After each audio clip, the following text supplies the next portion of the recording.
Voici une capsule. Aujourd'hui, je vous parle d'une plante qui est le fun à avoir pour ceux qui n'ont pas peur des épines, parce que son nom commun, c'est les épines du Christ ou l'Euphorbe milli. C'est une plante qui peut venir 1 mètre et plus de haut. Elle fleurit dans les tons de rouge. Vous pouvez l'avoir dans le rose, dans le blanc crème ou même dans le panaché. C'est une plante qui est dans la famille un peu des succulentes, donc il ne faut pas mettre beaucoup d'eau à cette plante-là. Elle déteste les excès d'eau. Donc, si vous êtes en cache-pot, ça ne marchera pas. Il faut réellement que vous enleviez l'eau après que vous l'ayez arrosée, après une demi-heure. Puis, on laisse la terre devenir complètement sèche avant de lui redonner de l'eau. C'est une plante qui peut endurer le manque d'eau. L'engrais, c'est quoi? Ben moi, je mets un engrais une fois par mois. J'alterne 20-20-20, 15-30-15 pour avoir une belle floraison. Voyez-vous, ça c'est une forme qui m'a été donnée. Elle est très haute, elle est très dégarnie. On voit qu'elle a manqué de lumière parce que c'est une plante qui aime la lumière directe. Elle aime avoir beaucoup de luminosité. Donc, on est au stade, celle-là, pour la rajeunir, de la bouturer. Comment qu'on fait? C'est pas compliqué, vous allez voir. On va aller chercher une branche qui est un peu trop dégarnie. Je vais prendre ici celle-ci, regardez. On coupe à peu près, je dirais 20 à 30 cm. 20 cm, c'est assez. Je vais couper ici.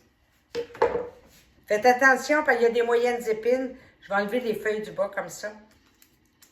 Et vous allez voir, elle perd un latex. Voyez-vous le latex blanc qui coule? Faites attention, ça peut être très irritant pour les yeux ou la peau. Donc, on fait attention à ce petit latex-là.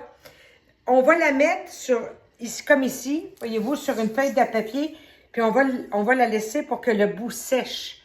Il faut que votre bout soit complètement sec ou ce que vous avez coupé, que le latex ait fait comme une croûte. Voyez-vous, j'en ai ici qui sont faites depuis quelques jours. Et voyez, elle n'a même pas fané, tant qu'elle demande peu d'eau. Je vais essayer d'aller la voir. Voyez-vous, elle est complètement sèche. OK? Quand elle est comme ça sèche, ça peut prendre quelques jours.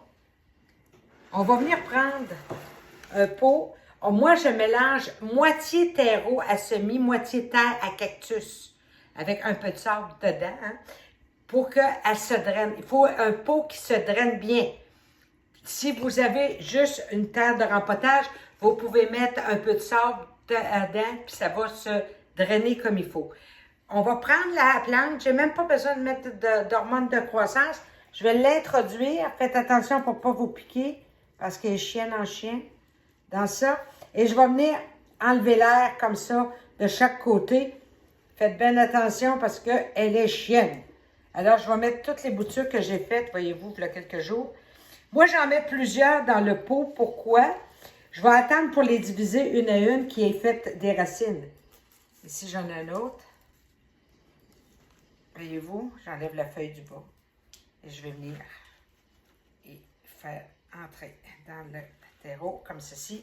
L'important, c'est réellement d'enlever l'air dans le bas. Vous remarquerez que moi, j'ai de l'eau là, mais il n'y en aura pas tantôt. C'est parce que j'ai arrosé avant de vous le montrer. Là. On ne laisse pas d'eau dans les supplots. Et la dernière ici, ceux-là, les bouts étaient sèches. Hein? C'est pas celle que je viens de faire. Et je viens bien comme ça. Et je vais arroser pour garder le terreau humide, mais non détrempé, jusqu'à ce que je vois arriver des nouvelles feuilles. Donc ici, j'ai 4 nouvelles naissances d'Euphorbe milli. Là-dessus, on cultive notre bonheur.